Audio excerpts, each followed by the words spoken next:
There we have it. Once again, welcome back. It is 7:09 in the morning. Here on News Radio, 830 KHVH. We're going to embark on, yes, it is, the SHOPO Hour. As a matter of fact, we're going to jump on in with brothers in just a second. Want to make sure. Hey, it's 7:10 in the morning, and delighted that we are connected. Just mentioning to brothers that it's been a couple of minutes since we've been across from each other. Brother Steve, Brother Nick, aloha, good morning. Morning, Rick. We've missed you. Wow. What are we here for? NFL action? You ask some questions, we give some answers, robust discussion, and, there we go. And there we have it. Yeah. There we have it. Telephone number, 521-8383, but Brother Steve is exactly right. Q&A and conversing on topics and issues that are at hand. I received on a text string from certain brothers who are actually in this studio right now. And if you don't mind, I'm going to refer to what has been shared as a way to start our topicality today. There is a post, and it reads, Ed Case and Jill Takuda, U.S. Congress representatives for Hawaii, are among the 158 Democrats who voted against deporting illegal immigrants who commit violent crimes against women. Thoughts, Brother Steve? And a very good morning. Sure, good morning. Yeah, right. I don't know. Rick, where's the common sense is that? And why does SHOPO want to weigh in that as a labor union that represents cops? Well, guess what? The men and women, put the uniform on in all the counties to protect and serve. And if people need to go to jail for doing bad things in their probable cause, we make arrests. I can't, speaking from a law enforcement standpoint, I don't know why any elected leader would not want to take swift action against somebody that's in this country illegally and has already broken laws to get here. To not swiftly get rid of a problem, why would we want to, as a nation, as a community, tolerate crimes being done by individuals that disrespected our immigration process from the start, already broke federal immigration laws? Why are we obligated to either entertain this, house them, clothe them, feed them? They're basically snubbing their nose at our country in general, and then they're going to come here and victimize our citizenship, putting stress on medical teams, law enforcement, and whatever. I don't care what your politics are, left, right. There's got to be a common sense approach to protecting the citizens of our country. Amen. Brother Nick? Yeah, thank you, and thanks for having us back. I'd like to think that maybe there's some type of flaw in the legislation, something that we don't know about that explains why so many people would vote against it, because it's obviously a common sense kind of thing. Domestic violence, violence towards females, violence towards partners in relationships is taken very seriously by the departments in all 4 counties. I think it's very safe to say that we have very robust policies on how to handle that. It's extremely simple in order to prove that kind of thing, department-wise and statute-wise. So I'm taken aback by it. So, I appreciate what you said. There may be more. This may be part of a bill that's bundled or what have you. But the bottom line is the bottom line. It is in specificity illegals committing crimes against women. And I can't think of anything more heinous than that. So this is a good entree to look into more of the details. And I think a call to Ed's office is in the very near future. So I'd like to learn more about this.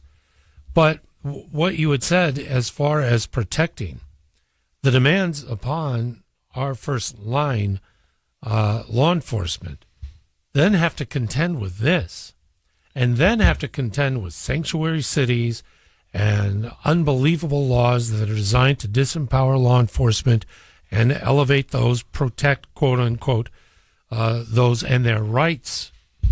Dude, that's just too much. And it's about resources, Rick. I mean, if we really want to break it down, you have law enforcement agencies that are currently short, right? We know there's a staffing crisis in police agencies. We know city budgets, everybody's looking for money and how to pay for things. I just don't understand in the big picture why we are trying to take on this burden of allowing those that come in here and not following the legal process. What are we going to do with all millions? And they're not, and again, not being political left or right, just how can we be a sovereign nation when we don't have borders and we can't control who's coming in? It's right. How are we protecting our own? Fundamentally, how can you do it right? No, it's so here. I'll just throw something out there, and I mentioned it in the previous hour.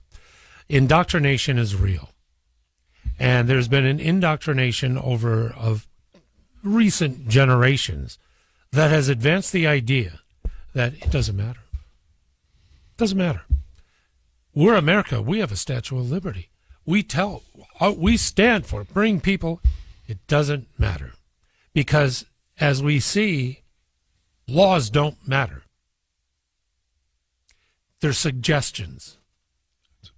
We'll select which laws we want to adhere to, and then, we'll do it, And then you throw on top of that, no consequence for criminal activity.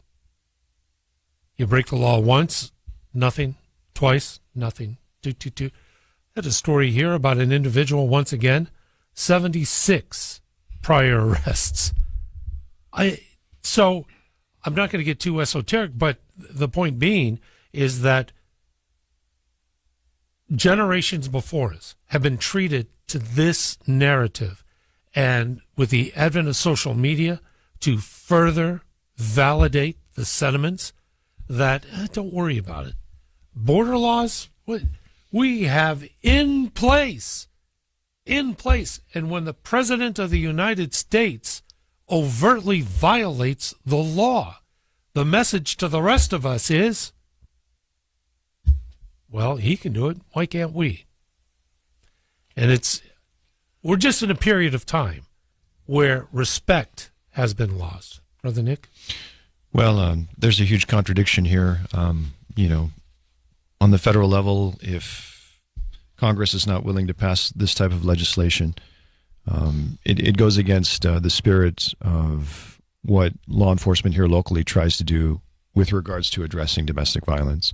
You had just mentioned being able to pick and choose or sort of say, it's okay, we're not really going to adhere to it. In Honolulu, at least, we don't have any type of caveat like that at all. It's very plain and simple in our department. The policy specifically says you shall arrest. There's no leeway in it. There's no discretion in it. I've seen officers get investigated for not handling it properly. I've seen officers get disciplined for not handling it properly. So there's a disconnect here. Can't really say what's going on. Again, I'd like to believe that there's something else going on with this bill that we just don't know about. However, I think it's very fair to call the question. What are these two people doing when they're voting against it? What is their explanation? Yeah, it is 7:19. There are a lot of layers going on. I mean, we're 43 days out from a presidential election that I think it's different than all the years I've been covering. There's almost a level of disinterest, and it's more of a high school student council race than race for president. And the finger pointing and the specious arguments and I'm sick of it. And I traffic in information regarding politics. So I can only imagine what's coursing through the rest of the nation and even here at home. We had the lowest voter turnout in the history of our state this past August. And there's nothing to indicate that's going to change for the general election. And it's just as if we've acquiesced, almost given up to the process. But when it comes to law, that's one area where it cannot be allowed to happen. We can't allow the infiltration of this other ideology that's brought us to where we are, and then have that applicable to the law. And that, unfortunately, is what and I'll ask you, the youthful offenders, earlier and younger, Brother Steve. When you talk about youthful offenders, I think the community would be really surprised to hear that we have teenagers committing robbery first, which is a violent attempt to take a person's property with the threat or use of force. We have young people now in our communities, Rick, that are having guns and machetes and taking people's property. You talk about the youth in the community. My first reaction is we need parents to do their job. I also want to share this. America is a melting pot, and everybody comes here with different cultures and different backgrounds. But here's the general rule. You can have your own individuality, but at the end of the day, you're agreeing to become American, okay? You can keep your own cultures and values and norms, and you can practice that as much as you want. But when we bring people in from other places and they don't want to assimilate, they don't want to become Americans, they want to stake their flag and have the same kind of life they had somewhere else, but enjoy maybe more of a capitalistic economy, better medical, whatever you want to call it. And that's where I think things get a little bit dangerous. We even see it here in the islands. You get people coming from other places, Rick. The parenting just isn't where it needs to be. There's different mindsets about what kids can and can't get away with. And I'll tell you, it's unfortunate. The children today are doing more crimes, more violent crimes. They're involved in more drugs. And we could have a whole host of conversations of why that is happening, Rick. But we have young people within our community that are doing pretty bad things that I think a lot of people would be shocked to hear about. And I'll tell you right now, for all you grandparents out there listening, parents, nothing good happens around midnight. Amen. If you got kids under 16 years of age, they should not be out at any boat harbors. They shouldn't be in the park. They shouldn't be out. There's actually a curfew. They need to be in the house before 10 o'clock. If you're listening to my voice and you got grandbabies that are running the streets at 9, 10, 11 o'clock, get their asses back to the house, because nothing good's going to come of it if they're running outside. I can tell you that. Just had a story in Waikiki. Yeah. Exactly that. Yeah. 11:30 p.m. Yep. Approximate. Yep. And gents, you know the story more than I, but this had to do with armed robbery taking place. Some ruffians out there, predatory, and nothing good happens after 10 p.m. Sorry. And kids-wise, you are being so irresponsible. Get it together. Somebody's got to do some adulting, Rick, and Jeez. People got to take charge. And I'm not saying we're all going to figure it out here in the time we have together, but that's straight talk. We got younger people doing more bad things, and we can get into a social commentary as to why that's happening. But parents and different communities need to, and grandparents need to, as best they can, try to hold their kids accountable. And you know what? Guess what? If it's not working, call us. There's injurious behavior. There's things that the police department can do on the status offense side with juvenile offenders to get them into the juvenile system. Nick can talk about that. That happens a lot in Kalihi D5 when he was out there. But there's things that we can do. If you can't control your kids, and I don't mean to be disrespectful, if you're having a hard time controlling your son or daughter, she doesn't want to go to school, they're running the streets at night, call us. There are things that we can do on the juvenile side to attempt to correct that behavior before it gets too crazy. Great advice. Thank you for bringing that up, Brother Nick. Steve's absolutely right. There are status offense regulations in law that we can use to assist families to try and correct certain types of behavior. For juveniles, not withstanding the regular criminal offenses that Steve is talking about, such as robbery, assault, theft, and so on. There are certain things such as injurious behavior, beyond parental control, runaway, curfew, and so on, where we do have the ability to step in and generate cases and refer them to family court with the hopes that somehow the family court can provide some type of assistance down the road to be able to kind of remediate the behavior and keep the family unit much more cohesive and productive. Doesn't always work. But at the same time, if you call us, we will help. That's the whole idea, is that admit it. Admit to yourself, admit to your spouse, rest of the family. Little Joey doesn't listen and is out doing things with certain people, can't control him. He's 16, he's 4, whatever it is. Get some help. Take advantage.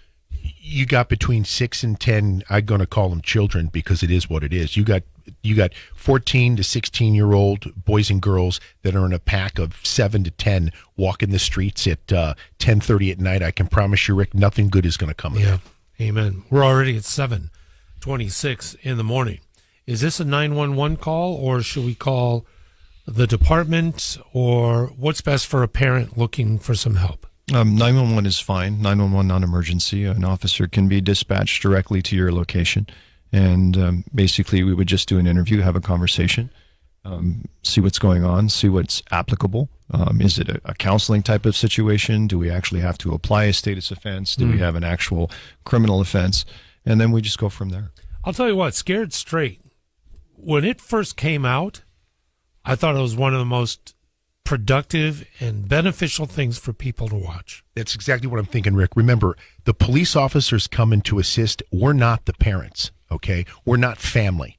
We are there to assess the situation and then assist you in your parenting. That's key. We got some parents in the community, Rick, that think the police officers on the beat can be the extended parents. And look, we're happy to do that. We can do touchy-feely stuff, no doubt about it. But at the end of the day, parents need to be parents, and grandparents need to look after those grandbabies as best they can, Rick. So I'll share, while we're together with the brothers, is that when I was young, and I think I was 16, working in a grocery store, and one of the guys said, "Hey, you want to try some pot?" And I go, "What's that?" I mean, I was really naive. I said, "No, not for me." He goes, "Here, you take this, give it a shot, see what you think." So I did take it.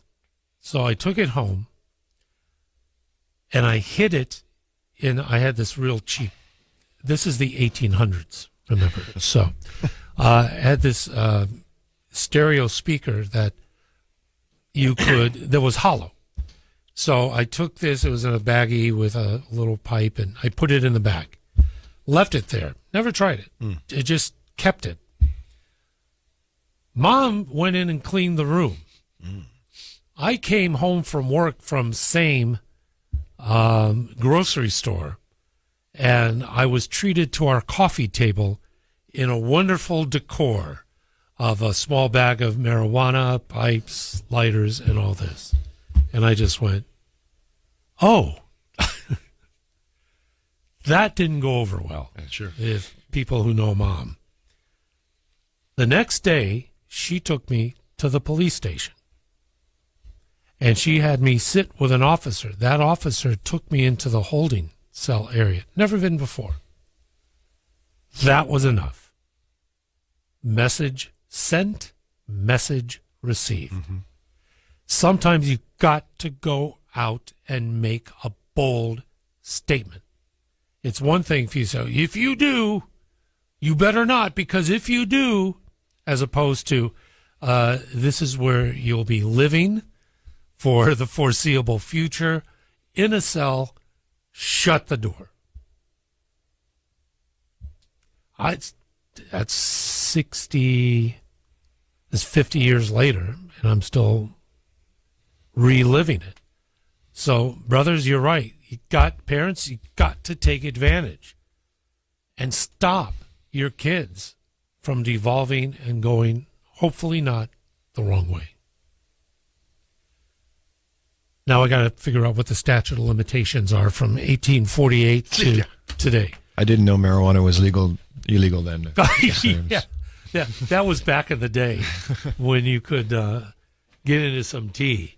It is the SHOPO Hour. We're at the bottom of the... Boy, we have a lot here. I see the notepad. Yeah. Basically, it's my shopping list at Savers tomorrow with my senior discount. No, we're going to get into some other areas. DROP, D-R-O-P, definitely want to cover. And there's some other things, too.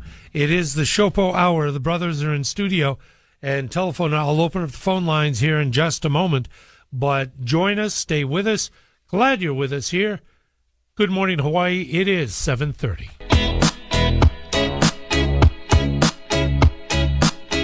All right, once again, welcome back. It is the SHOPO Hour here on News Radio 830 KHVH. Brothers in studio. Brother Mark has the morning off. Once again, he'll join us hopefully next week, but always wishing him the best and wishing Brother Bobby all the very best as well. DROP. And if you want to start singing, drop, baby, drop, babe, then, but acronym for what, Steve? So basically, it's a way for someone who is maxed out in the pension plan the ability to keep working and to draw a salary and then put the pension on the side. If your listeners Google drop, it's used in various forms of government and public service, and there's a lot of descriptions on it. As a labor union representing police officers, Rick, we're just trying to come to the table with some type of option to keep our members from retiring and help with retention, and we can't just come and say, hey, this is a problem, right? We're not just going to say this is a problem affecting our profession. We want to make people aware of that, but at the same time, try to come up with some basic solutions. And we're hoping, and maybe you saw the news program about it, we're hoping that us starting this conversation will get elected leadership at the state level and obviously support. I know Mayor Rick was supportive of it. At least I thought he was. I feel he is. To, again, assist it with retention. And as far as getting into the specifics of it, Rick, it's all over when you Google it. But basically, it's going to allow our members to keep working a little bit longer. Let's say they've maxed out the pension. They're able to put it in a retirement account. The pension, they'll get the pension, but they won't. It'll go into a separate fund. It'll accrue a level of interest. And then the member, the officer, is still able to work and draw a salary. And there's pros and cons on both, and you could probably do multiple shows about it. But that's something that the SHOPO team is trying to make leadership in this community and this state aware of to try to assist with the staffing crisis. Bottom line, I'll turn it to Brother Nick. Bottom line, there is no additional funds. There's no taxpayer money. No other source of governmental revenue. All of this. This is an internal proposal. I believe it was 25 years, then serve an additional 5 years. As an example, the officer can even have a second source, a second job, if you will, but still maintain status with the pension. Can a little more detail, Nick? Well, that's essentially it. Okay. The gist of it. You've got it right. And thanks to Hawaii News Now for sharing that article with the public last week about it. Unfortunately, I don't think the department wanted to comment on it when asked about it by Hawaii News Now. But if you do go on their website, you want to see a basic explanation of how it works. They did a great job of summing that up for us, so we appreciate that. The main goal here, more than anything else, is to fix the retention problem. I've said it several times publicly. You can't really hire your way out of this. Right now, I think it's impossible in Honolulu for HPD to do it because we don't have enough classes of recruits per year. The class sizes are intentionally too small in order for us to get enough officers pushed out on a regular basis. I've been told anecdotally that there's such a staffing issue within the department that there aren't enough instructors at the academy to handle larger class sizes. Now, if I'm wrong, the department can come in and correct me, but that's, again, anecdotally, that's what I've been told. We've been public about this for 2 years now. We've pushed the police commission back in March. Everybody knows what the staffing numbers are. Yeah.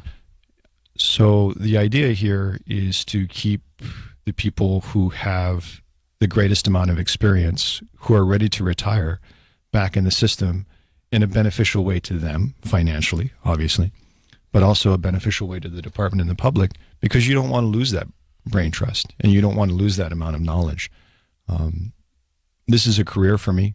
Anybody who's been in a career where you had to rely on people with more experience to be your mentors and to teach you knows that at some point when they leave, you're going to have a gap of knowledge that's gone. True. And in law enforcement profession, that's huge. That's literally life or death for the public. And we don't want that to happen. The trend now is for people to just say 25 and out. The younger generation of officers have to stay much longer. But right now we're in a full-blown staffing crisis. It's only going to get worse next year, the way these numbers are going. Because if an officer let's say, age 20, 25, it's 45 years of age. And you've got a lot of time that you could still contribute and do so effectively. 45 is a mere child, in my perspective. But the thing that's most important is the institutional knowledge and the bringing of 186 in 2016 vacancies, 424 today. And with what you've just described, Nick, we need to be as creative as we can. So my question is, it's not about the money that officers are leaving. It's not about drawing X amount of dollars. There are other issues, yes? Yeah, I totally agree. I think there are other issues, and we've talked about them at length on this show before. You know, there are cultural issues within the department that are kind of hard to overcome. People do get exhausted over time. People do ask themselves, well, financially, what is the gain for me if I do stay? Because our retirement system, our department offers classes when you're close to retirement where they basically say, listen, you know, like if you wanted to go, financially you could. So how are we going to incentivize this to the point where we get to keep all of this knowledge, we get to keep these people working, and we keep an amount of them long enough so that 4, 5, 6 years from now, when the staffing crisis numbers start to come back up, right, and really start to beef up our numbers in the department, that we still have this huge knowledge base to work with. Right. Steve? You know, Rick, I realized that when you asked me what the acronym was, I kind of breezed past it. It's the Deferred Retirement Option Plan. So the acronym Deferred Retirement Option Plan. The other thing, just for your listeners, a couple takeaways is we're talking about 25, but basically, if you are a cop working here in this state for the city and counties and you have more than 12 years of service, the retirement plan that you're on is you can retire at 55 years of age or 25 years of service. But it's not like the federal government, Rick. Our members can actually work up to 32 years of service and get credit for that. Now, anything after 32, they're kind of losing money, Rick. They're not getting the bumps. Our scale stops at 32. So there's that 8-year window where somebody with all that experience could say, well, do I want to stay another 8 and keep going? Now, we have cops on the street that if they have, and this is general just for the audience, if they have about less than 12 years of service, the state retirement system that they're working on is they need to work until they're either 60 or they need to do 30 years. And we've talked about that with you. So, for example, we don't have an age limit. A recruit could start the police school, let's say at the Keogh at, let's say, 40 years of age. Let's say he was a military person or she was a military. They did 20 years with the military. They want to come over to the cop side. They could now they have to work from, let's say, the age of 40 to 60 to be, and that's 20 years. Yeah. Whereas when we came in, if you were 40 years old, 45, retired military, let's say you still had some gas in the tank, you wanted to come on the street, you could do that for 10 years and still draw a pension. So, but it's not about the money, Rick. So I wanted to circle back. There's a lot of factors in whether someone's happy in the workplace, right? Right. That because I've said this before on the show, we don't get into this profession to become super rich, but we do need to have a quality of life where, you know, if you want to send your kids to private school and you already have your spouse or your significant other, your partner working, there needs to be a living wage. And I want to say one thing here, and I'm not trying to inflame any situations, but this town has a habit in government and certain agencies to keep things as status quo. I don't know what it is. I'm just keeping it real. There is a palatable kind of feeling in this community, I think, at government level, certain agencies.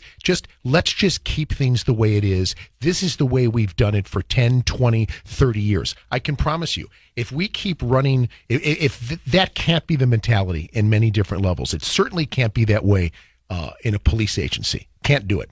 We're not going to be able to make it. And like you talked about with electing the right leadership and so on and so forth, their status quo cannot be the norm anymore. We're talking with Brother Nick, Brother Steve of SHOPO during the SHOPO Hour, and it's already 7:46. If you want to jump on in, telephone lines open at 521-8383. Short break, back in a moment. Sorry, we were enjoying the groove of the SHOPO Hour tune. There we go. Now, we are back, 521-8383, 7:48 in the morning. It is the SHOPO Hour.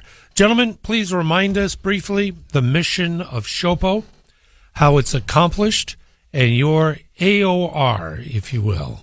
Brother Nick? SHOPO is a labor advocacy agency. It's been around since the early 1970s. It's the only organization in the state of Hawaii that, by law, is legally allowed to represent police officers in all 4 counties. We have an article of incorporation, bylaws, charters. We have a contract with all 4 counties that has 57 articles in it that we're currently working on as we speak, because we are in contract negotiations. Our contract expires in July of next year. But that's pretty much what we do. Brother Steve, your role and responsibility. Sure. So currently I'm the state vice president. My responsibility really then is to assist the president in his duties. We serve at the discretion of the membership.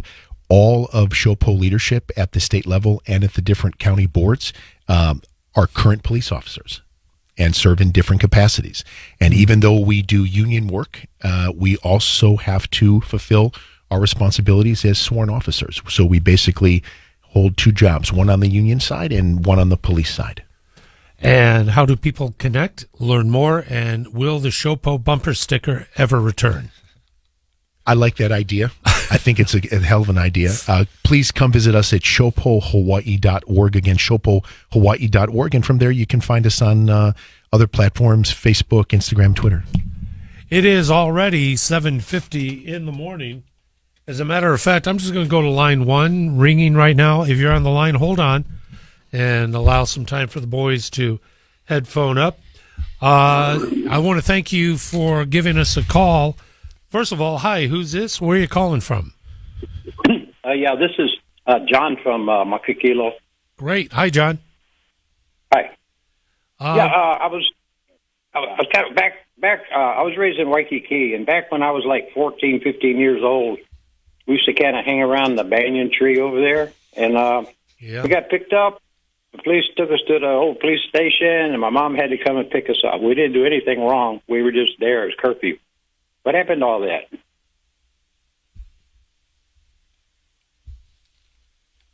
Well, this was in like 1958 or so.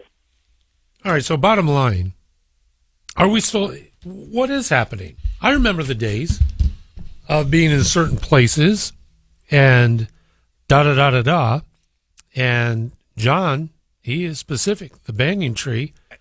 I remember that almost 40 years ago. He was as descriptive as you were about hiding your paraphernalia in the speakers. That's right. There we go. There we have it. Well, it's funny that he mentions that because I think I drove by that banyan tree yesterday afternoon, which is why I was smiling when he said it. If you're talking about the one that used to be right across the street from the Kuhio twins, I drove right by it yesterday. But, I see your point. You're absolutely right. It's not always easy for us to address these problems as well as we should. We do have a lot of tools to be able to do it, but at the same time, with the lack of staffing and officers on the road, often we have to prioritize what we do, and the first priority is often responding to 911 calls for service. The amount of calls that officers have to handle today versus 5 years ago versus when I started 16 years ago versus in the 1950s, light years amount of difference, the amount of things we do. So as much as we probably like to be out there on active patrol, we can't always do it. Some years ago, the department essentially completely downsized its juvenile services division. So there used to be officers out there whose job all day long was looking for curfew violations and truancy violations. We don't have a section that does that actively anymore. As a matter of fact, I believe my brother-in-law got picked up a couple of times for truancy by guys from JSD back in the day. So I'm familiar with it. I've actually done truancy sweeps, but that was in certain situations where we just had an excess of officers to work with, and that was the mission of the day. See, now we have in a situation at Baldwin on Maui, Baldwin High School, MPD being dispatched, heightened presence, Right. because you have threats. Hey, when I was back in school, never would we ever encounter what we encounter today. And certain counties in Hawaii do have school resource officers, which are excellent tools for the schools to use to be able to, counsel, assist, guide, and address certain situations on campus. Here in Oahu, we don't have that. Yeah. Brother Steve, briefly? No, I appreciate John's call. And John, the straight answer is cops still have the ability to do that. They're status offenses.